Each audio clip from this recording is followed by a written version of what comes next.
fase de muita intensiva de escrita e, portanto, estas interrupções às vezes não ajudam, mas vão ser inspiradoras, espero. Esta é uma iniciativa ligada ao mestrado em português de língua estrangeira e também, em particular, uma das suas obras foi lida agora numa disciplina e, portanto, também é o ponto de partida para este encontro. E queria agradecer também à doutora Anabela Antunes pela ideia do convite e pela ideia de fazer aqui neste espaço, que acho que é muito agradável. E queria só fazer, acho que já muitos sabem, mas queria só fazer uma apresentação sumária da Isabela, que nasceu em Moçambique, que veio para Portugal depois em 1975, licenciou-se em Línguas e Literaturas Modernas, também na minha faculdade, na Nova, especializou-se em estudos sobre as mulheres, que eu acho que é também um tópico interessante na sua obra, trabalhou como jornalista no Diário Notícias e é professora de português no ensino secundário. Agora já não sou. Agora já não é, pois eu também gostava. Desde janeiro, já não é. E já não volta. E já não volta. É compreensível. Escreveu, na verdade, antes tem ainda ganha um prémio em 1988, não foi com... Sim, com uma obra que neste momento está renegada. Mas existe, mas está renegada, que se chama Conto é como quem diz. Sim. Depois, quer dizer, começa a tornar-se finalmente... eu, na verdade, conhecia através do blog, portanto, há esse lado dos seus textos no blog, que também aconselho, Novo Mundo, mas depois, é em 2009, portanto, faz agora, já são 10 anos, publica o Caderno de Memórias Coloniais, não é? Que é sempre um título difícil, como dizia, ninguém acerta o título, Caderno de Memórias Coloniais, e depois, em 2016, o romance A Gorda. Por acaso, queria só... Porquê é que dizem que o romance A Gorda é o primeiro romance? Porquê é que tiram o estatuto de romance ao caderno? É injusto. É que eu também acho. Podemos começar por aí. Podemos começar por aí. Porque o Caderno de Memórias Coloniais baseia-se na minha experiência de vida autobiográfica, é um testemunho, são memórias, mas... Peço desculpa. Ele foi escrito com a inspiração de um romance e o que está ali a ser contado é, de facto, a história, é uma narrativa romanesca. É uma história de vida que é de facto um romance autobiográfico. Mas o problema é que na nossa tradição literária, teórica, a autobiografia é considerada um subgénero e é muito posta de parte, é vista de forma muito negativa. As pessoas têm muita dificuldade, até os próprios escritores, e eu às vezes sei quando é que os meus colegas escritores estão a escrever autobiografia, eu sei, percebo, até porque a minha intuição diz-me logo, e negam que aquilo que acabaram de escrever se baseia na sua experiência pessoal, subjetiva e íntima. Dizem, não, isto é uma personagem que eu criei, não é autobiográfico. No entanto, eu quando escrevi o Caderno de Memórias Coloniais, senti imediatamente que esta obra teria um impacto diferente nas pessoas que a iam ler se eu a assumisse como uma coisa minha, vivida, verdadeira. E não foi uma decisão fácil, porque estamos aqui a falar de um pai. A personagem mais importante do livro é o pai da narradora, que é o vilão, mas que nunca chega a ser um vilão porque a narradora não permite. A narradora vai sempre retirando o estatuto de vilão através do amor que sente por ele. O amor que ela sente por ele e que vai revelando ao longo da narrativa toda, enquanto vai acusando de vilania, ela vai acusando de vilania ao longo da narrativa e ao mesmo tempo ela vai sempre revelando o seu amor por ele. Portanto, é uma personagem que eu acho que é... Eu ia dizer que é muito bem construída, isto parece muito mal um escritor dizer isto de si próprio, não é? Mas ela foi bem construída intuitivamente, porque de facto, eu estou a escrever sobre uma personagem que foi realmente o meu pai, que eu amei profundamente e amo, e que, no entanto, como qualquer ser humano, estava manchado por atos politicamente muito questionáveis, e que eu questionei ao longo da vida. E isso é literatura. Isso é literatura, isso é romance. Por isso eu acho que o caderno de memórias coloniais é de facto um romance. Há aspectos no caderno de memórias coloniais que são construções, por exemplo, há cenários que eu tive de construir mentalmente, porque a memória é muito subjetiva, como vocês sabem. E assinala isso nas epígrafes também. Sim. E há atos, há ações relatadas no caderno que eu sei que aconteceram, mas não me lembro bem do sítio, do lugar. Então eu reconstruí o lugar, inventei um lugar para encaixar aquela ação. Algumas coisas são construídas, mas o que não é construído nunca é realmente o ato vivido, a coisa vivida.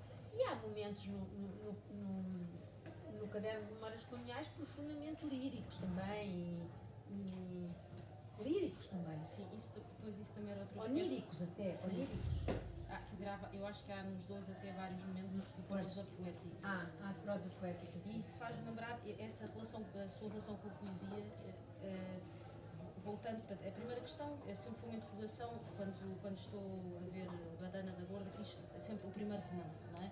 Para mim não fazia muito sentido, porque eu até acho que o caderno e a Gorda são gêmeos siameses. São gêmeos siameses. Pronto, essa era uma questão. Depois, na Gorda, tem, para além daquelas epígrafes que eu aconselho, que são as sonoras, não é? Depois já digo quem é que escreveu isso, que já chegou. Tem também tem as outras, as epígrafes clássicas, não é? Sim. E há uma que eu acho que é muito interessante, que se aplica tanto a este romance como ao caderno, que é aquela da vida sem princípios, do Thoreau, que diz, a certa altura, que um conferencista num liceu falou sobre tema que lhe era pouco familiar. Teria preferido que ele falasse das suas experiências mais pessoais, como faz o poeta. E o que eu noto é que, como disse há pouco, que os romancistas, de uma maneira geral, parece que têm medo da escrita na primeira pessoa, sim, normalmente associada à poesia lírica, não é? E no seu caso, eu acho que os seus romances são mais ensimismados, sem que isto tenha uma conotação negativa. Porquê que acha que há este medo em escrever na primeira pessoa? Como se isso de alguma maneira reduzisse a qualidade? Bem, isso a culpa é da teoria da literatura. Pois isso também pode ser. A teoria da literatura é bem culpada nisso. Literatura. Pois faz mal, porque há um cânone e o cânone estabelece o que é que se pode, o que é admissível ou não. E o cânone está estabelecido. É uma literatura ficcional afastada do autor. Não queremos saber quem é o autor, não queremos saber o que é que o autor viveu, queremos apenas, a morte dele, queremos apenas receber a obra. Mas apesar de mas nota uma evolução, por exemplo, numa entrevista sua disse que tentou já, que tinha tentado, não é, publicar nos anos 90, mas que aquilo que escreveu nos anos 90, na altura, que não teve uma boa recepção, ou que acha que não era possível naquela altura publicar. Não era possível, sim, não era possível. O que é que nota de diferente? Eu noto que a literatura deste século é mais fluida, mais aberta, somos mais livres, há misturas de géneros. Eu quando estou a escrever, eu não estou preocupada com o género. Por isso é que é lírico às vezes, e por isso é que é ensaístico às vezes. Há uma fluidez muito grande. Tal como as questões de género hoje em dia são muito fluidas, em termos literários também já as categorias literárias estão muito misturadas. O que eu sinto é que nos anos 80, nos anos 90, estava tudo muito compartimentado. Era poesia, literatura ficcional, ensaio, epistemografia, memorialística, etc. Tudo muito separado. Agora, não. Mas a pergunta ao do outro lado? A primeira, eu estava a falar de escrever na primeira pessoa. De escrever na primeira pessoa. Por acaso, agora, a propósito da ida à China, eu tive de escrever umas páginas sobre o tema visão visão e imaginação em literatura, que é o tema que eu vou discutir com os escritores chineses. Eu não sei o que é que os escritores chineses pensam sobre visão e imaginação em literatura. E tive muito cuidado com aquilo que escrevi, porque também não sei como é que a China... eu vou para um território que não conheço, não é? Eu não conheço aquele território, não sei o que é que os chineses pensam sobre imaginação e visão em literatura. Tenho medo, não é? Mas uma das coisas que eu dizia nesse texto é que me parece totalmente impossível um escritor, um artista, criar sem se basear na experiência íntima da sua vida, na vivência íntima, na vivência diária que tem. Se um artista estiver fechado num quarto, a sua obra terá de refletir esse enclausuramento. E se esse artista não tiver uma casa e viver constantemente na rua, a sua obra terá de refletir essa ausência de paredes. Há uma osmose entre o que eu sou e o que eu produzo. E eu não posso nunca esquecer no que eu escrevo aquilo que eu sou, aquilo que eu vivo, aquilo que eu penso, aquilo que eu sinto, e isso tem que estar lá. E depois há uma outra coisa, que é, eu não tenho vergonha do que sou, do que penso, do que sinto, eu não me envergonho. Mesmo quando são defeitos, mesmo quando são coisas negativas. Porque eu sou um ser humano e se eu fosse perfeita eu não estava aqui. Eu não sou santa, eu sou um ser humano. E por isso eu erro. E como eu erro, desculpem, mas os meus erros também lá vão estar no que eu escrevo. Acho que respondi melhor. Sim, sim, nesse aspecto também escrever na primeira pessoa dessa maneira também é um ato temerário, mais ousado nesse aspecto. Não tem medo depois da recepção Não disso? tenho medo nenhum. O único medo que eu tenho é de escrever mal. Pois. Eu só tenho esse medo. É o único medo que é, como uma dançarina, um bailarino tem medo de perder a capacidade de dançar. É o único medo que eu tenho é que um dia me passe a pancada de saber escrever. Porque o que eu escrevo, se eu sentir que aquilo está bem, e eu sei quando está bem. Quando não está bem, eu sei que não está bem. E o que é escrever mal? Porque depois pode ser escrever mal português, não é? Dar erros, isso também acontece a muitos romancistas, não é? Mas dar erros de português, dar erros de português é de menos porque alguém os corrige. Exato, sim. Alguém os corrigirá. Bem, os ortográficos, não é? Sim, há outros mais complexos. Estou a falar dos ortográficos. Sim, Estou a sim. falar dos ortográficos e até dos sintáticos. Não, escrever bem. Eu não sei o que é escrever bem. Eu sinto uma adrenalina. Eu sinto o meu sangue. O meu sangue diz-me quando eu estou a escrever bem. A adrenalina. Eu tenho uma adrenalina que me diz: isto está bom. Eu sinto. E quando sinto isso, aproveito, estou ali a aproveitar. Depois fico muito cansada, tenho de ir descansar. Dormir mesmo. Dormir recarrega e a minha escrita tem muito este caráter inspiracional. É muito inspirada. Então acredita na inspiração. Acredito, mas também acredito no trabalho. Porque depois quando passa a fase da adrenalina, da inspiração, e eu vou reler, quando vou fazer a releitura, apercebo-me das falhas, não é? Do que está mal, do que tem que ser riscado, deitado fora, reescrito, trabalhado. Então essa parte é dolorosa. Essa parte já custa muito, que é a parte de reescrever, rasgar, tirar, acrescentar. Então, agora voltando um bocadinho ao caderno, posso ir passando de um para o outro. E também queria dizer que, para se sentir à vontade, embora vá deixar esse espaço no final, mas portanto com a conversa pode sempre ser também interessante. Em relação, na verdade, em relação aos dois, mas, por exemplo, começando já com o caderno, como é que acha que tem sido a recepção crítica? Por exemplo, uma das perspectivas dominantes é sempre ler também como uma reflexão sobre o período colonial, não é? E os estudos pós-coloniais têm sido muito essa perspectiva, não é? Mas no outro dia, enviando aquele texto, precisamente olhava para o romance mostrando outras coisas, não é? Pois, exatamente. E chamando a atenção. É engraçado porque eu julgo que na primeira edição, não existe aquela nota prévia. Pois Não. Mas eu achei muito interessante ver uma nota prévia sua, quase que chamando a atenção que este livro transcende, quer dizer, que há aqui outras coisas. Não sei se quis dar uma instrução de leitura ou não. Bem, porque ao longo destes 10 anos, o livro tem uma década, o Exato. caderno, e eu que tenho crescido com o livro e tenho aprendido a compreender o livro também. Essa é outra coisa interessante, que é, eu quando escrevo não tenho total consciência de tudo o que escrevo. Por isso é que é uma escrita inspirada. Eu escrevo e depois fico a pensar. Mesmo em relação à gorda, a mesma coisa. Às vezes são as pessoas que me chamam a atenção para aquilo que eu escrevi. E eu, ao longo destes 10 anos, tenho vindo a compreender devagarinho porque é que escrevi aquilo e o que é que aquilo significa na realidade.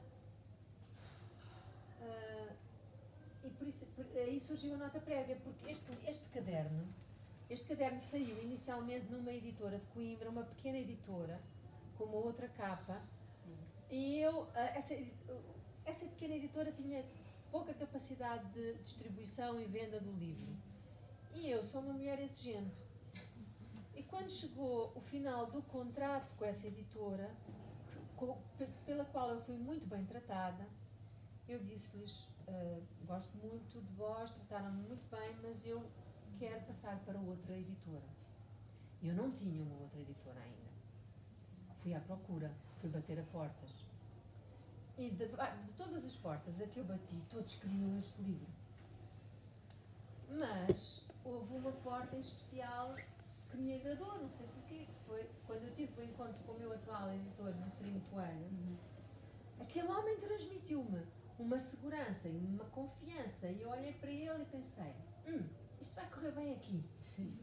Vai correr bem aqui. Então eu resolvi aceitar a proposta da Caminho. E eu tinha de dar alguma coisa nova à Caminho. A Caminho ia fazer a 6ª edição de um livro. Este livro já tinha vendido 5.000 exemplares na Ângelos Novos. E eu precisava de oferecer alguma coisa nova à Caminho. Então o que é que eu pensei? Texto prévio, prefácios de bons prefácios de um filósofo e de uma escritora, e reler o caderno e aperfeiçoá-lo. Portanto, ele, quando é publicado na Caminho, é com novos capítulos, uma releitura que já não permite que se façam uma tradução, por exemplo, da edição anterior, porque ele está todo mexido, só há 2 capítulos não foram mexidos, foi tudo mexido, mantendo o conteúdo, a energia do livro intacta. Eu mexi nele todo. E ofereci essas mais-valias à Caminho. Porque eu achei que tinha de o fazer. E qual é a pergunta? Agora também estava. Não, porque é que nesse texto que se chama Palavras Prévias, teve o cuidado, eu estava a falar que a recepção, não é? A primeira recepção. Sim. Vai muito sempre numa leitura. Sim, a leitura pós-colonial, não é? Exatamente. E aí achei curioso que há várias passagens, não é? Que dizem pela primeira vez, por exemplo, da importância, por exemplo, do tópico da família, da história de uma família, aquela ideia que não é kafkiana no mau sentido, mas da carta ao pai, mas que é kafkiana, não é? De uma carta ao pai, acho que, quer dizer, só muito mais tarde, quer dizer, ou poucas pessoas teriam antes dado essa... Pois é, porque este livro, este romance é o primeiro romance, de facto, e saiu tarde, ele saiu tarde na vida. Eu tinha 46 anos quando escrevi, e o que eu sinto é que este livro precisou de muito tempo para ser escrito. Ele andou dentro de mim muitos anos a ser escrito, em silêncio, devagarinho. Ele não podia ser escrito com o meu pai vivo, enquanto meu pai estivesse vivo, porque a personagem que eu ia atingir de todas as formas era o meu pai e tinha de ter cuidado com isso. Portanto, este livro só pode ser escrito. Ele teve de esperar pela morte do meu pai. Eu penso que o meu pai está muito contente por eu ter escrito. Eu sinto que o meu pai está muito contente por eu ter escrito este livro.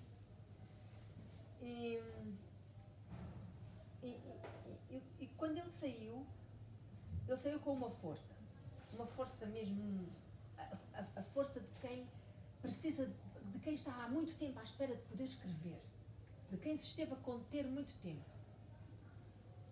E eu, quando escreveu intuitivamente, dizendo todas aquelas coisas parvas e fortes que precisava dizer. E quando ele saiu com essa intenção pós-colonial e ele foi posto nas livrarias com essa informação. Este é um livro sobre a vida dos retornados, como é que se vivia em Moçambique no tempo do colonialismo, etc.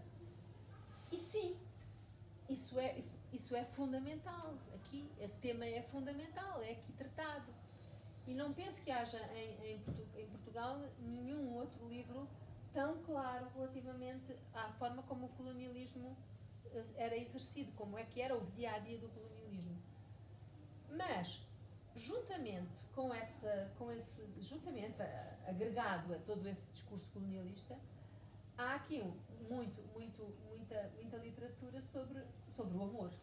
Sobre o amor, sobre o que é perder, sobre solidão, sobre o que é sobre o que é não ter direitos por se pertencer a uma classe social determinada, por se pertencer a uma raça, por se pertencer a um género. Há uma série de coisas que no início me escaparam, mas que a uma segunda leitura eu começo a perceber que estão aqui presentes. Há coisas aqui há aqui capítulos muito sérios, muito profundos, até sobre sexualidade. Aqui neste livro. E ele tem que ser lido muito. Tem que se fazer uma leitura muito fina deste livro. Eu gosto muito dele. Parece que gosta mais desse livro. Eu ainda não reli. Ainda não tenho distância. Eu não tenho distância em relação a esse livro ainda. E esse livro chegou a ser lido pela sua mãe, porque depois este é dedicado à sua mãe, não é? Sim. Fecha assim um ciclo. Este livro é muito... Isso é uma curiosidade. Pronto, eu sou muito manhosa. Isto não pode ser de qualquer maneira. Claro que a minha mãe conheceu este livro e soube que este livro existiu e eu mostrei-lhe, mas ela não podia ler isto tal e qual. Eu não a podia deixar de ler isto. Quando eu publiquei este livro, a minha mãe já estava velhinha e doente, via muito mal, e não conseguia ler não conseguia ler esta letra, este tamanho, este corpo de letra. Então eu li à minha mãe em voz alta o livro e amputei da leitura aquilo que ela não podia ouvir. Fazia-lhe mal ao coração. Foi um ato de bondade, cuidei da saúde dela, não lhe lendo as partes que não convinha que ela ouvisse. Mas sim, a minha mãe, pronto, teve conhecimento do livro e disse: sim, filha, muito bem. Outra coisa. Mas tenho um amor especial por ele. Pois. Tenho um amor especial por ele. Outra questão, nos dois romances, a sua história pessoal, como disse, cruza-se várias vezes com a história do país. No caso do caderno, uma história, enfim, bem, não tão longínqua assim como a guerra colonial, mas depois no caso da Gorda eu gosto porque vai sendo, nós vamos passando, não é, várias partes do livro que vão sendo pontuados com apontamentos do que se está a passar no mundo e de coincidências até interessantes do que é que se passa no mundo em Portugal ou fora de Portugal, não é? De alguma maneira, eu acho que todos esses apontamentos históricos têm um lado de quem está a observar o mundo de uma forma muito crítica, não é? E nomeadamente relação a Portugal, que isso eu gostava de desenvolver, como é que qual é a relação que tem com o país e as críticas que faz ao país. Por exemplo, eu lembro, portanto, na Gorda haver reflexões sobre a situação dos professores, os governos, que eu isso achei interessante porque diz-me muito, porque eu tenho uma memória muito viva, convém também, mas sei lá, dos anos 90 em Portugal, não é? Então tudo o que falava dos anos 90 e dos vários governos, isso tudo está assim muito presente e aparece assim, irrompe sem pedir autorização e isso é muito, muito interessante, como também aparece no meio de outros momentos mais romanescos. Como é que articula isso e de que maneira é que vê esta relação possível entre, portanto, fazer uma literatura que também está muito atenta ao lado político? Ou se tem alguma intenção política também? Eu sou uma pessoa que gosta de política. Eu gosto de política. Quando chega em momentos de eleições eu fico eufórica, extasiada. Oh meu Deus, que bom! Podemos falar de política, exprimir-nos. Ai, que bom que é. Sério, eu gosto mesmo disto de política. Sim, eu vi no Facebook, que agora tenho, então posso espreitar. Então de vez em quando isso é muito bom. Não seria uma pessoa boa para estar na Assembleia da República? E no blog também tem textos ótimos sobre política. Não seria porque não sou obediente, sou muito anarquista, não obedeço a uma. Eu não obedeço. Se me dizem, tens que fazer isto porque é assim. Eu não. Eu tenho que fazer uma coisa porque eu acho que moralmente e eticamente é correto eu fazê-lo. Agora, eu não obedeço a uma disciplina partidária. Portanto, não seria boa para estar na Assembleia da República como deputada. Sou boa para fazer o outro trabalhozinho cá de trás, que é ver os meus ouvidos, os meus olhos veem e descodificam comportamentos e mostram às pessoas esses comportamentos. Mas sim, é um trabalho político, claro, quando eu escrevo, é um trabalho político, mas a pergunta não era essa. Não, sim, de alguma maneira, se tem por trás algum tipo de, ou se acha que é possível haver esta relação entre literatura e política? Pois é. No meu caso, há uma outra coisa importante. Na relação com Portugal, é isso, com Portugal. Sim, isso também. Eu sou uma pessoa que eu não nasci em território português. Mentira. Pois exato. Eu nasci em território que administrativamente era português. E sob bandeira portuguesa. Mas a realidade à minha volta, fora de casa, era africana. E essa realidade africana marcou a minha vida para sempre. Eu não sou uma pessoa hoje insensível à realidade africana. A África não é um assunto ao qual eu fico insensível nunca. Se passa uma imagem na televisão de África, eu olho com mais atenção. Se há uma coisa sobre Moçambique, eu vou ver. Portanto, para sempre eu estou marcada por pelo que é a minha relação com a África, pelo facto de ter nascido lá.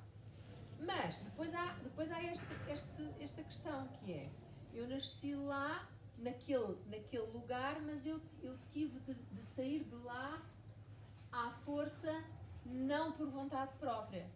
Eu e os meus pais, nós viemos-nos embora, não porque quiséssemos, mas porque foi necessário, por uma questão de segurança pessoal, física, emocional também. Não era possível. O meu pai queria muito que eu estudasse, o meu pai queria muito que eu tivesse o meu pai queria muito que eu transcendesse a sua condição social. O meu pai nasceu num ambiente social operário. O meu pai soube o que foi viver nesse ambiente. Por esse motivo, o meu pai foi para a África para ter uma vida melhor. O meu pai queria que eu tivesse uma vida melhor. E o meu pai sabia que para eu aceder a essa vida melhor eu tinha de estudar. Portanto, para o meu pai era uma prioridade eu estudar. E eu venho para Portugal para garantir que ninguém me ia fazer mal fisicamente. Isso existia esse perigo existia em Moçambique em 1975 e 76, e também para poder estudar. Portanto, quando eu venho para Portugal, encontro a minha língua, encontro de alguma forma a minha cultura, que é a cultura de casa, a cultura do pai e da mãe está cá, mas a realidade social é muito diferente daquela que eu tinha em Moçambique. Eu senti-me exilada, senti-me num lugar estranho, onde eu tinha de aprender a viver, tinha de aprender a vestir-me como os locais, eu não sabia vestir-me daquela maneira, tinha de aprender a ser mais low profile, a ser mais serena. Eu sou uma pessoa muito extrovertida. Tinha que ser mais calada, mais serena, mais sossegada, não podia ser tão... Os portugueses são muito low profile. E eu tinha de aprender a ser uma série de coisas. E, então, o que eu senti foi que houve ali houve uma aprendizagem minha. Eu tive de aprender a ser portuguesa. Porque até aos 13 anos, sempre me disseram: tu és moçambicana, tu és moçambicana, tu és moçambicana. E aos 13 anos começaram a dizer-me: tu és portuguesa, tu és portuguesa, tu és portuguesa. Então eu tive de me orientar. E eu ainda não concluí, porque agora vou dizer uma coisa muito importante, que é: se quando cheguei aqui em 1975 a Portugal, eu me senti muito deslocada, muito fora de casa, ao longo dos anos eu fui encontrando em Portugal uma casa. E Portugal foi devagarinho tornando-se a melhor casa do mundo para mim. Tão protetora e tão aconchegante para mim, tão boa, que quando em 2016 eu tomei a decisão louca de ir sozinha a Maputo visitar a terra onde tinha nascido, exatamente na altura em que eu fazia na altura do meu aniversário, em que eu faria 45 anos, não era? Em que eu decidi ir. Eu faço anos em janeiro, dia 1 de janeiro. Depois passou lá o Natal, não é? E o que é que eu decidi? Eu vou passar o Natal, que é a época da família, sozinha. E os meus anos, reparem bem na loucura deste cérebro, desta cabeça. Eu vou passar o Natal e a data dos meus anos, 1 de janeiro, 25 de dezembro, 1 de janeiro, um mês inteiro, fui a 13 de dezembro e vim a 13 de janeiro, vou passar um mês à terra onde nasci. Então, sozinha. Bem, foi um choque profundo. Levei uma bufetada daquelas que só se levam uma vez na vida. Cheguei lá e descobri isto. Sim, eu nasci aqui, certo? Esta é a terra onde eu nasci, mas com a qual eu neste momento não tenho nada a ver. Isto não é a minha terra. Eu não me identifico com esta realidade. A minha terra é lá. A minha terra é aqui. Isto aqui é a minha terra.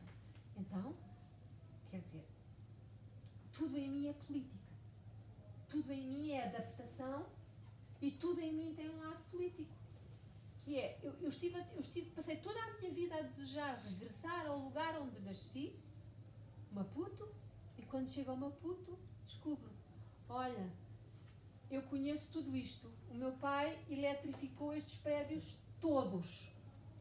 Aquela casa ali foi minha, eu vivi ali, conheço isto, aqui neste sítio eu fiz isto, naquele sítio eu fiz aquilo. Mas esta não é a minha terra. A minha terra está lá, na Península Ibérica. Isto foi brutal para mim. Eu chorei muito no Maputo, à noite. Chorei muito. E chorava abraçada a mim, que era a única forma de chorar abraçada também ao meu pai e à minha mãe. Era chorar abraçada a mim. Foi muito violento para mim esse mês. Mas aguentei-me até ao fim e quando cheguei a Portugal descobri que, pronto, adoro Portugal, esta é a minha terra, não quero ir para sítio nenhum, sou portuguesíssima, desde aqui até à pontinha dos pés, eu sou mesmo muito, gosto disto. E os estrangeiros não podem vir dizer-me mal de Portugal. Os estrangeiros, quando os estrangeiros vêm dizer-me mal de Portugal, não podem. Sim, isso tem vários textos a dizer isso. Eu depois gostava de falar de um deles.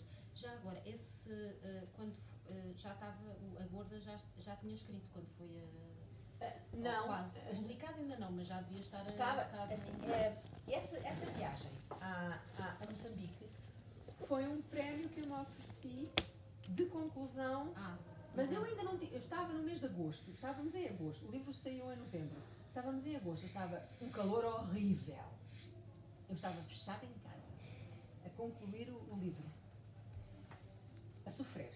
Pois. Porque estava naquela fase em que estamos a reescrever e a arriscar e a tirar de um sítio para pôr noutro, aquela fase é dolorosa. E eu pensei que tinha de me oferecer um prémio. E o prémio era ir a Moçambique. Foi esse um prémio.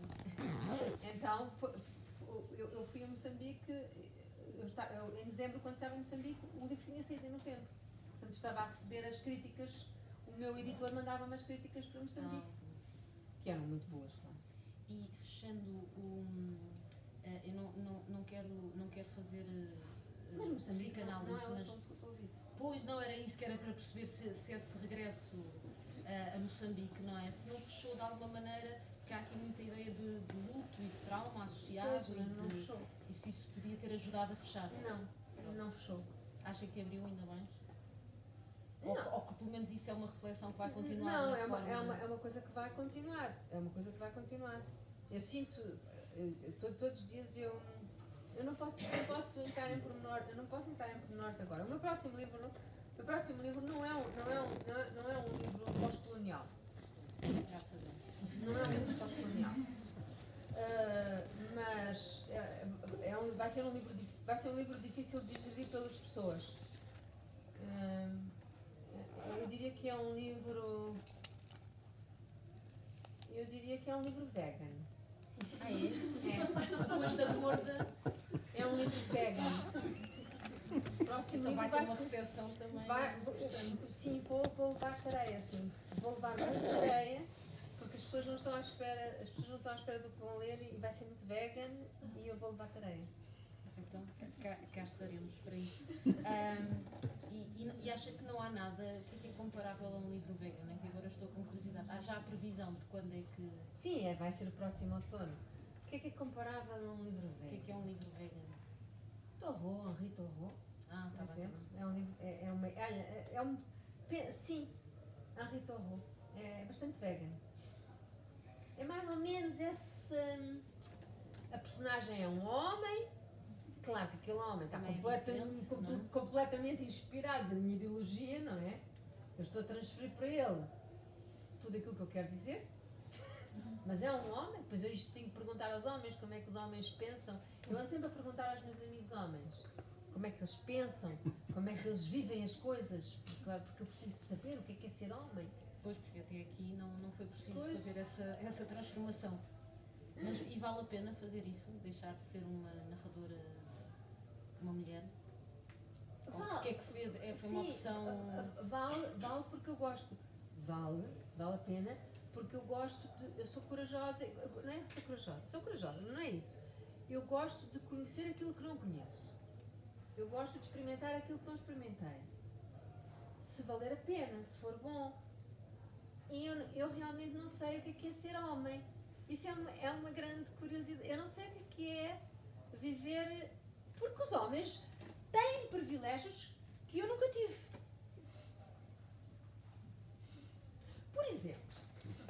Por exemplo, agora está na moda dizer que as mulheres são empoderadas. Eu detesto esta palavra.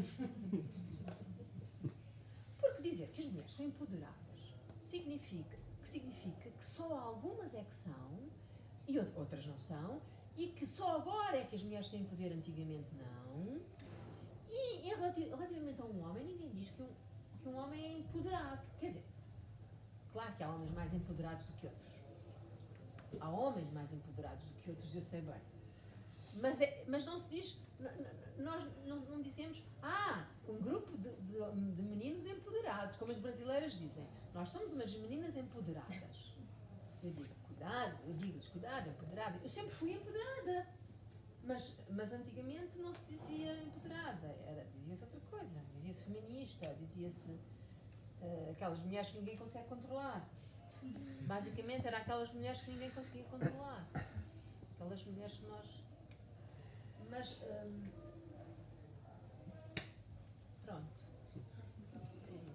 Eu tenho aqui mais algumas perguntas, mas gostava de abrir agora, não sei, um espaço para algumas intervenções, como já levamos aqui um tempo. Tens uma pergunta? Tinha muita curiosidade, porque esteve no Diário de Notícias. Estive. E essa relação do jornalismo com a escrita, como é que funcionou? Em que secção é que estava no jornal? Eu comecei por trabalhar numa secção que era um suplemento juvenil, DN Jovem. E o que eu fazia nesse suplemento era escrever artigos sobre... Naquela altura havia o Senjor, já não me lembro. Havia uns institutos juvenis, já não me lembro, mas escrevia artigos sobre jovens que iam em projetos para fora, ou iniciativas juvenis. E ao mesmo tempo lia textos literários escritos por jovens para selecionar e publicar num suplemento literário que o DN Jovem, DN, Diário de Notícias Jovem, tinha semanalmente. Era um suplemento literário com textos de jovens. E escrevia textos só sobre a realidade dos jovens. Qualquer coisa, concursos, qualquer coisa que tivesse a ver com os jovens. Depois saí dessa secção e fui para uma revista que ainda existe hoje, que é ao domingo, Notícias Magazine. E aí já fazia entrevista, reportagem, fazia tudo, fazíamos tudo o que nos mandassem fazer. A relação com o jornalismo com a escrita jornalística foi boa, porque eu sempre gostei de escrever. A verdade é que eu tenho prazer especial em escrever as coisas, sempre tive e continuo a ter. A minha escrita era sempre uma escrita muito literária, eu tinha muito boa fama na redação do Diário de Notícias, porque toda a gente dizia que eu escrevia muito bem. E eu não estou a dizer isto por autoelogio, é porque era mesmo verdade. É porque a minha escrita era realmente pouco jornalista e muito literária. E às vezes isso era censurado, não é? Porque eu tinha que ser mais objetiva. Mas nunca, eu gostava do que escrevia. O que eu sentia no jornal é que não me apetecia.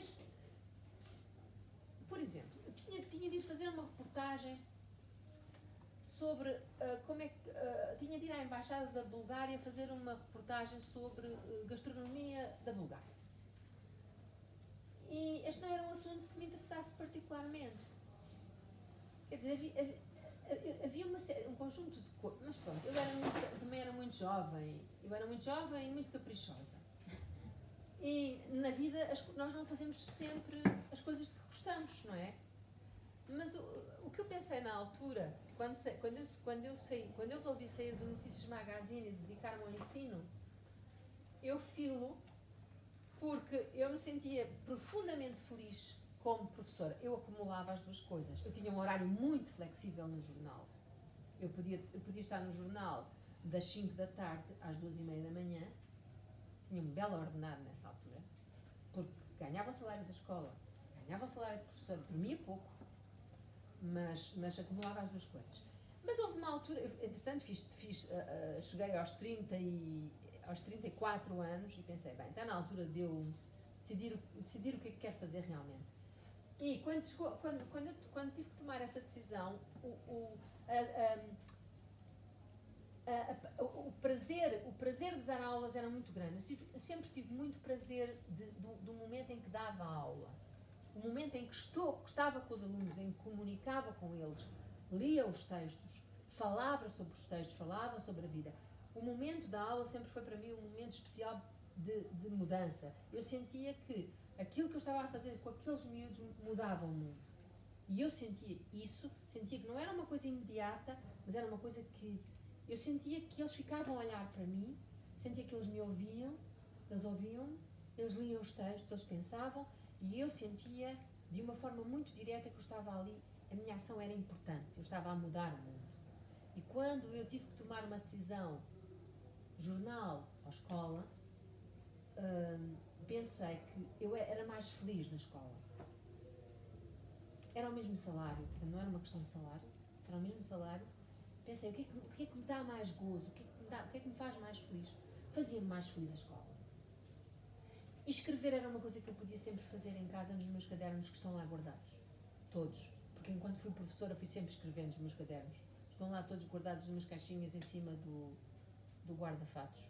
Caixinhas essas que eu nunca... Caixas essas que eu nunca abro.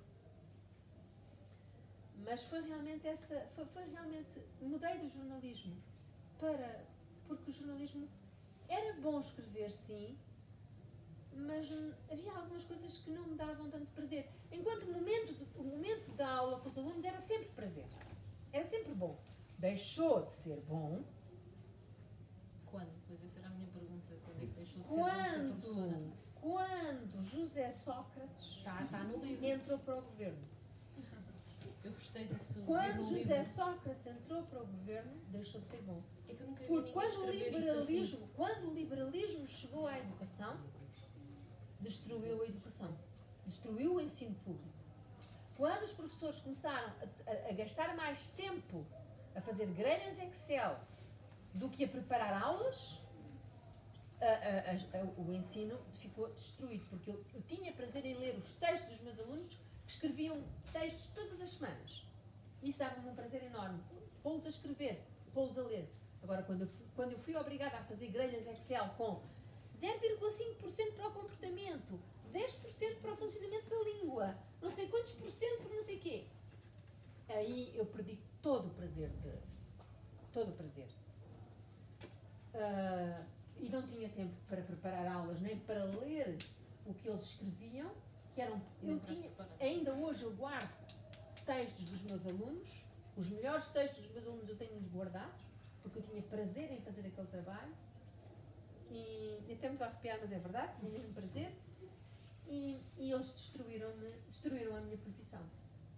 E eu não lhes perdoo. Vão ter que fazer muitas confissões e tomar muitas hóstias, e confessar muitas Ave Marias e muitos Pai Nossos para lhes perdoar. Portanto, essa decisão de deixar de dar as aulas foi pacífica? Não foi pacífica. Não foi pacífica porque eu tenho contas para pagar. Pois, exato. E tenho que comer, e não foi pacífica. Mas a vida decide por nós. E teve que ser. Isso tudo já não me estava a dar... O que é que notou de diferença também de antes de... Isso foi que 2000 e... Bem, eu escrevi este livro em 2015. Sim, não, mas as transformações são anteriores. Quando fala do sistema de ensino em Portugal, não é?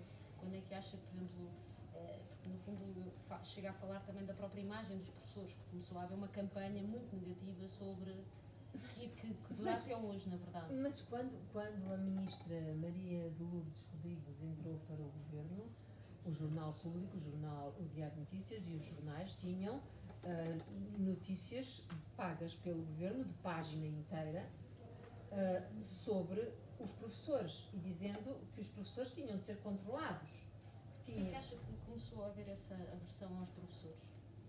E aos professores, aqui não são todos os professores, estamos a falar dos professores do ensino básico e do secundário, que são as principais vítimas destes ataques. Eu acho que isto tem a ver com a ascensão do liberalismo e com uma necessidade... A educação é um setor-chave, é sempre um setor-chave. Uma civilização, uma nação, um país só evolui se tiver uma educação livre, uma educação aberta, se essa educação se abrir mentes, se mostrar coisas novas, se os professores forem felizes, se sentirem felizes como eu no convívio com os seus alunos. Porque se os professores se sentirem infelizes, a educação vai ser pior. Os alunos vão aprender o que está no programa. Eles vão aprender o que está no programa. Mas eles não vão aprender mais do que isso. E a educação é mais do que aquilo que está no programa. Tinha essa preocupação? Tinha. Isso não... Sempre tive essa preocupação.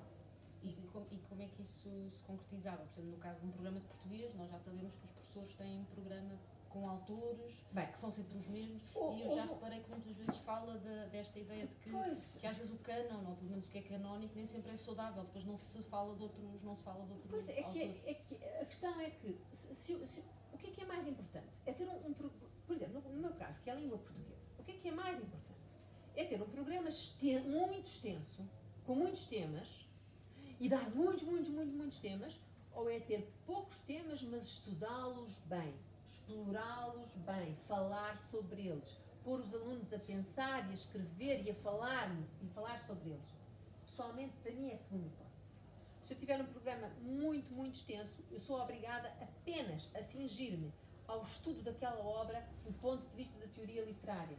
Eu não posso falar com os meus alunos aprofundadamente sobre a mensagem humana, civilizacional, que existe naquela obra. É isso que eu quero.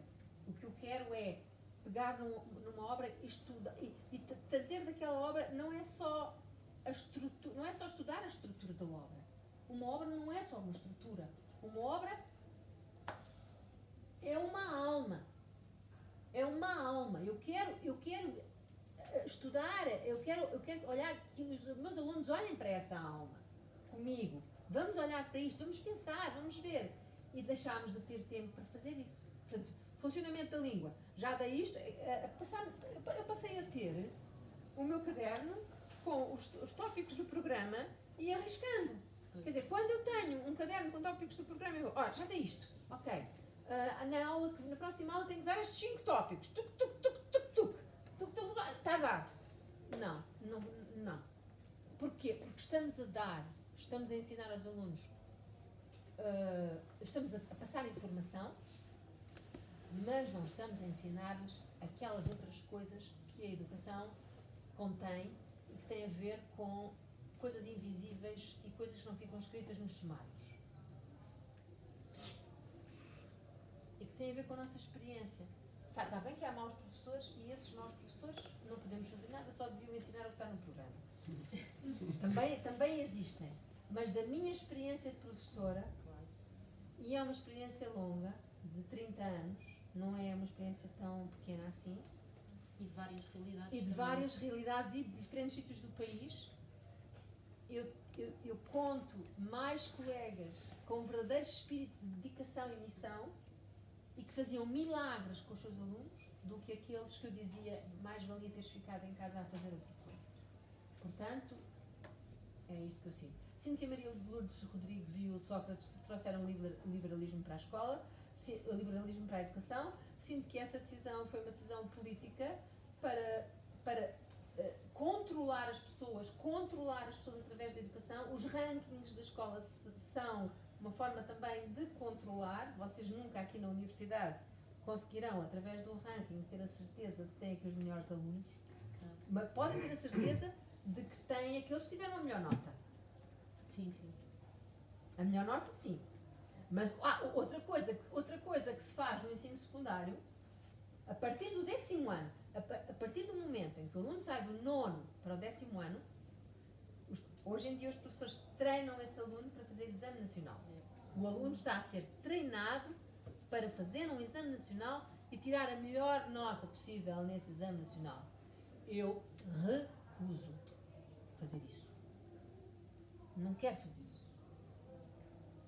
Até nos departamentos das escolas, nós somos levados a fazer os testes à semelhança dos exames nacionais, com o tipo de pergunta que se usa no exame nacional. Eu sentia-me aprisionada, completamente. Por isso é que eu iniciei o meu blog. O meu blog começa porque eu vinha da escola tão frustrada. Eu vinha da escola absolutamente doente. E chegava... foi uma aluna que me disse que estava exatamente a dar a literatura na primeira pessoa, a literatura diarística numa turma de 10º ano, numa escola de Corroios, e há uma aluna que me diz: professora, mas sabe que agora há uma coisa chamada blog, onde nós podemos escrever as nossas coisas. E eu disse: mas explica-me, diz-me lá o que é isso. E ela disse-me, chama-se Blogspot. E eu cheguei a casa e escrevi Blogspot. E rapidamente a Blogspot me levou a fazer um blog. Foi muito fácil. Quando eu descobri aquilo, pensei, que bom, vou escrever aqui tudo. Então, todos os dias à noite, quando chegava da escola, entre o momento de chegar da escola e o momento em que fazia o jantar, chegava ao computador e escrevia o texto que naquele dia me vinha à cabeça. Podia ser sobre qualquer coisa que tivesse visto na rua, mas também sobre a escola ou sobre política. Então, eu digitava, escrevia o meu texto. E foi assim que nasceu o blog. Foi assim, foi pela necessidade de escrever e de desabafar sobre a frustração que eu trazia da escola. Alguns conheceram-na como escritora também através do blog, não é? Sim, o meu blog a certa altura começou a circular, a ser muito conhecido.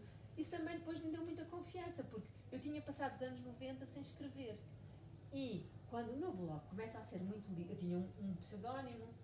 O meu primeiro pseudónimo era Charneca em Flor, que é o título de um poema, o incipit de um poema da Flor Bela. E as pessoas começam a ler a Charneca em Flor e a gostar da Charneca em Flor. Eu penso, bem, espera lá, eu não perdi o jeito. Que é esta coisa que eu dizia, a única coisa que eu tenho medo é de perder o jeito, de perder a capacidade. Quando as pessoas começam a ler a Charneca em Flor, sem saber de onde é que vem a Charneca em Flor e gostam, eu comecei a pensar, ainda tens o jeito. Então, vamos lá continuar. Já agora, a propósito da Charneca em Flor, quais são assim as suas referências Todas. literárias? Todas, leio tudo. Mas gosto sobretudo de literatura subversiva. Gosto muito de literatura que não cumpre o cânone. O que é a literatura que não cumpre o cânone?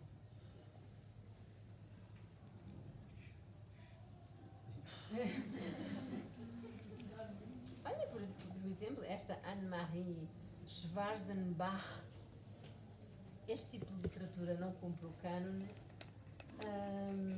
Deixa-me cá ver mais. Mas não pode vir, mas há literatura que depois pode Mas mais tarde. eu leio tudo, eu também leio o Herman Melville. Mas eu gosto de literatura.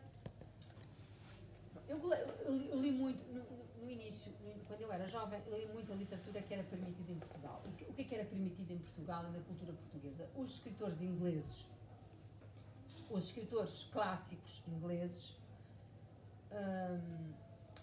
os escritores russos, os franceses também. Depois, quando eu comecei a ser mais livre, comecei a ler os escritores, todos os escritores que eram malditos. No fundo, gosto muito de literatura maldita. É isto. Vocês sabem o que é literatura maldita. Não é preciso enunciar-vos. Pensem nos nomes dos escritores malditos. Interessa-me ler esses escritores. Porque neles está uma energia que é o motor da literatura não censurada. A literatura não censurada, a literatura que vem mesmo aqui das entranhas, dos intestinos. E quando a literatura vem dos intestinos, interessa-me mais do que quando ela vem do cérebro. Porque quando ela vem do cérebro, ela vem demasiado estruturada e eu gosto que ela venha daqui dos intestinos. Não sei se... Eu sei que disse uma coisa complicada, mas é aquilo que eu sinto. É que há por exemplo, a literatura portuguesa, a maior parte da literatura portuguesa é uma literatura muito cerebral. Então não gosto de pessoa? Gosto, por acaso gosto. Mas os heterónimos de pessoa que eu gosto mais são os mais descontrolados. Eu gosto mais do Álvaro de Campos do que do Ricardo Reis. Pronto. Gosto mais sempre daqueles que se descontrolam. Mas eu gosto eu tenho uma relação psicanalítica com a literatura. Por isso é que eu ainda não sei bem o que é que escrevi na coluna. Aliás, eu não reli o livro ainda. Ainda não reli. Às vezes vou lendo o que as pessoas escrevem sobre. E quando leio o que as pessoas escrevem, penso, pois é! Olha realmente. Pois realmente é. Mas eu não tenho eu não me relaciono com os meus livros enquanto. Eu não tenho uma relação literária com eles. Não é uma relação literária. É. Vocês. Pronto, estamos aqui. Estou a relacionar-me convosco intimamente. Sim, não faz essa análise crítica. Não. E perguntas, deixava mais um espaço para algumas perguntas, se quiserem. Catarina. Quais são as recomendações suas para alguém que queira fazer algumas publicações dos livros ilustrados para jovens ou sobre o ensino de português e chinês que estamos a aprender a fazer? E gostaria de saber também quais foram as suas primeiras experiências em criar o produto, criar o livro e como persistiu este processo, porque desde escrever os textos em fragmentos até bater as portas da editora, temos que ter sorte e mais alguma coisa eu gostava de saber da sua experiência. Catarina. Sim. Catarina, eu estive a ver eu sou uma amante no sentido humano da Jane Goodall. Você sabe quem é Jane Goodall? Uma bióloga que esteve em África, que viveu com os gorilas, estudou os gorilas. Jane Goodall. Eu estava a ver um vídeo dela há poucos dias. A Jane Goodall é uma figura muito inspiradora para mim.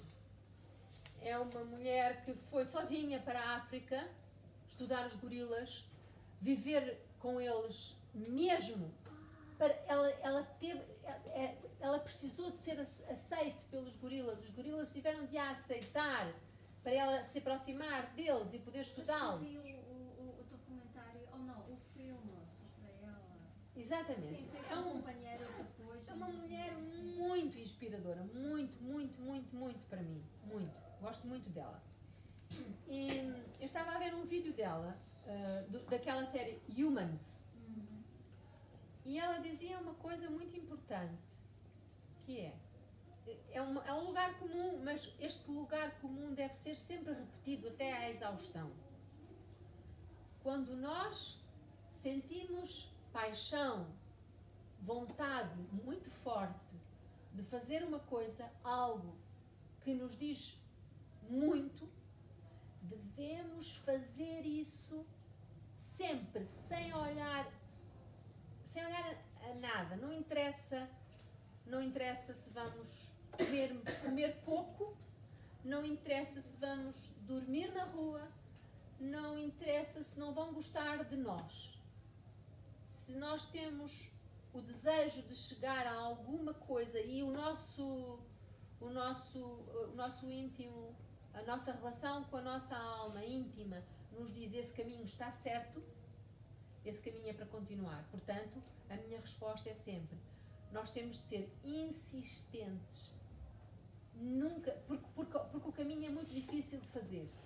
O caminho da literatura, o caminho da arte, é de todos os caminhos o mais difícil de fazer.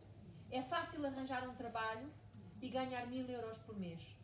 1000 euros é difícil.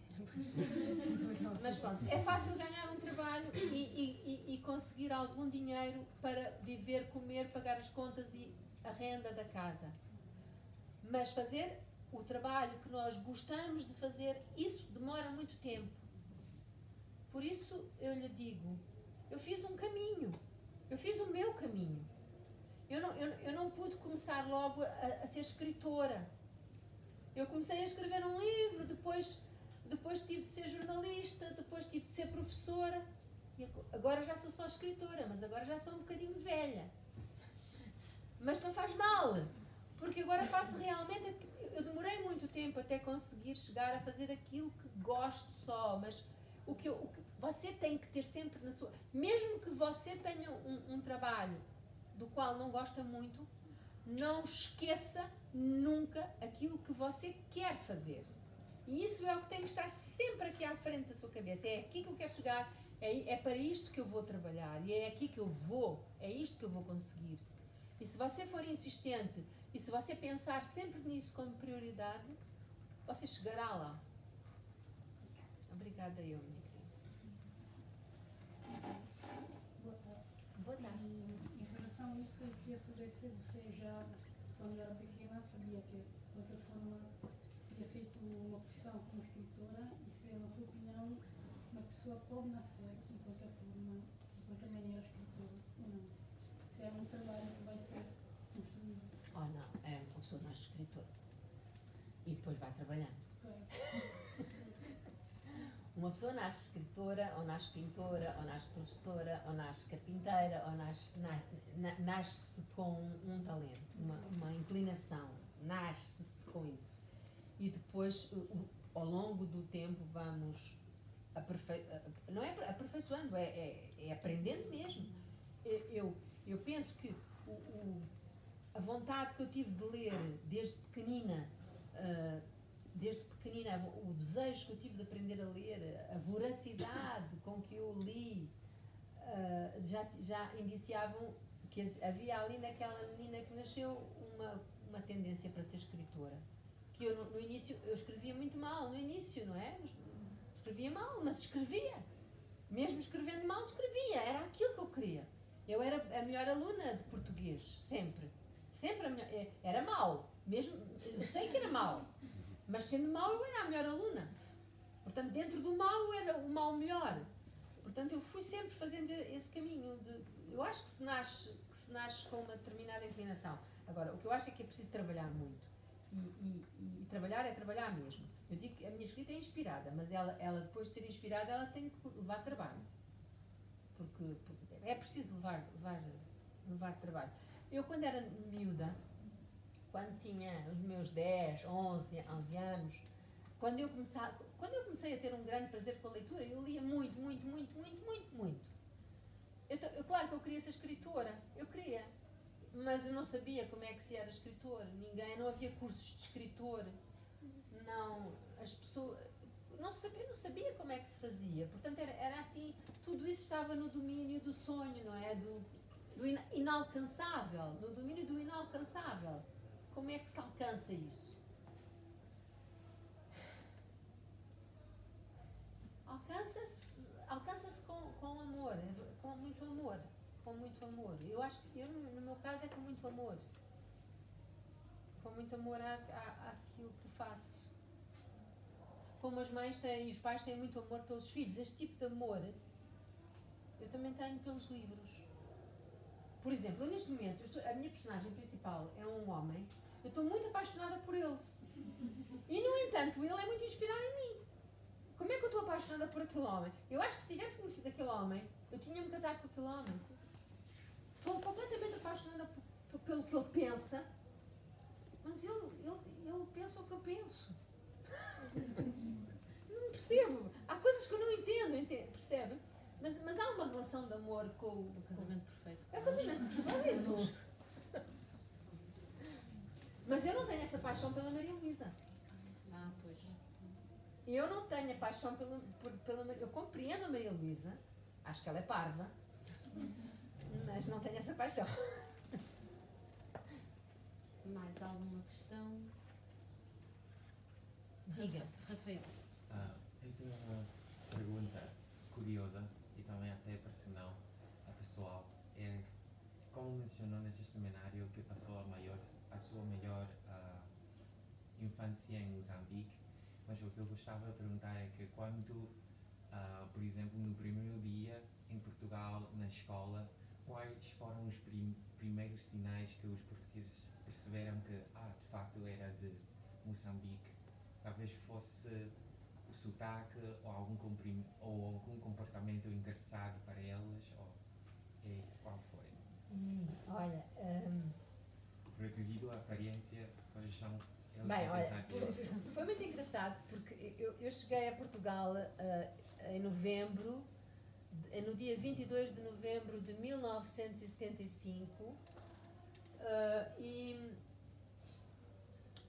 eu sempre fui uma mulher grande, assim, gordinha, e eu tinha 13, eu quando cheguei a 22 de novembro tinha 12 anos, quase a fazer 13. Eu fazia anos em janeiro, portanto, Mas eu já era alta, já tinha a mesma altura que tenho hoje, era alta, era mais alta que todos os colegas da minha turma, que eram todos pequeninos, e quando eu cheguei à sala de aula, era uma aula de trabalhos manuais. Eles não tinham ainda professora de trabalhos manuais e eles pensavam que eu era a professora. Portanto, o que aconteceu foi, eu aproximei-me da sala de aula e fez um silêncio enorme. Todos os alunos pensaram que eu era a professora deles. E eu não percebi o que é que estava a acontecer, encostei-me à parede, como eles, ficando à espera da professora. E depois, eu perguntei se aquela era a turma, já não me lembro que turma era, perguntei, esta é a turma tal, e então encetámos diálogo e eles ficaram a perceber que eu era uma colega que vinha de Moçambique, uma nova colega, e eu não senti nunca com os meus colegas, quando eu cheguei, eu fui bem recebida pelos meus colegas. Eu era muito boa aluna. Isso ajuda. Era. Há recepções. Eu era muito boa aluna e rapidamente isso se notou, eu era muito boa aluna. Mas havia o ambiente na escola relativamente às pessoas que tinham vindo de África, aos retornados, era negativo. Porque os retornados tinham um comportamento muito violento e agressivo. Por vários motivos, porque a maior parte dos rapazes, para já os rapazes já se sabe que são normalmente mais imaturos do que as raparigas, não é? Aos 12, 13 anos são mais imaturos. E os rapazes eram muito irrequietos. Mas não só isso. Essas crianças tinham acabado de viver em África, em Angola e em Moçambique experiências muito traumatizantes. Tinham visto morte, tinham visto sangue, violência, tinham visto coisas más.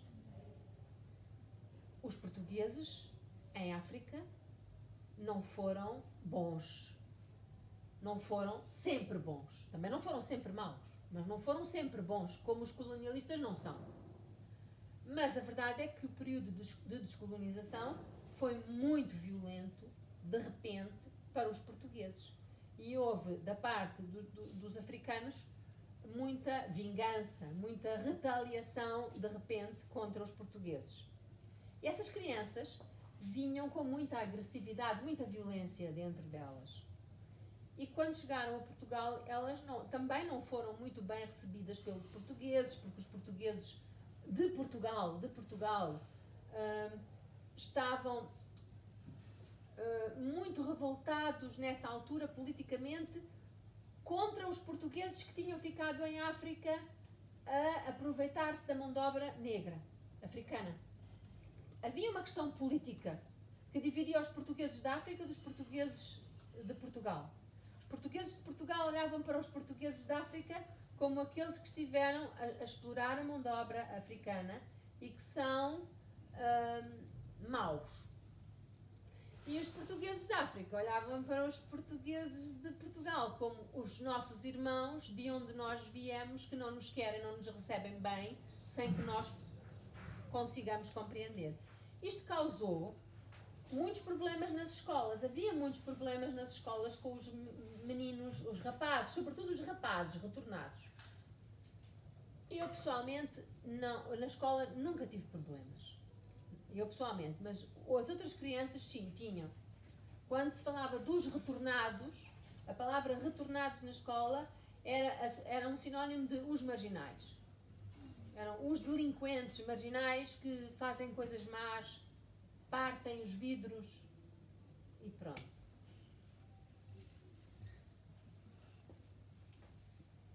Mais alguma questão? Não? Não sei se alguém depois quer algum autógrafo do livro. Eu quero. Pode autografar alguém? Pode. Então, se não... Exatamente. Então, se não há mais nada, despedimos e agradeço muito. Muito obrigada pela vossa atenção e paciência.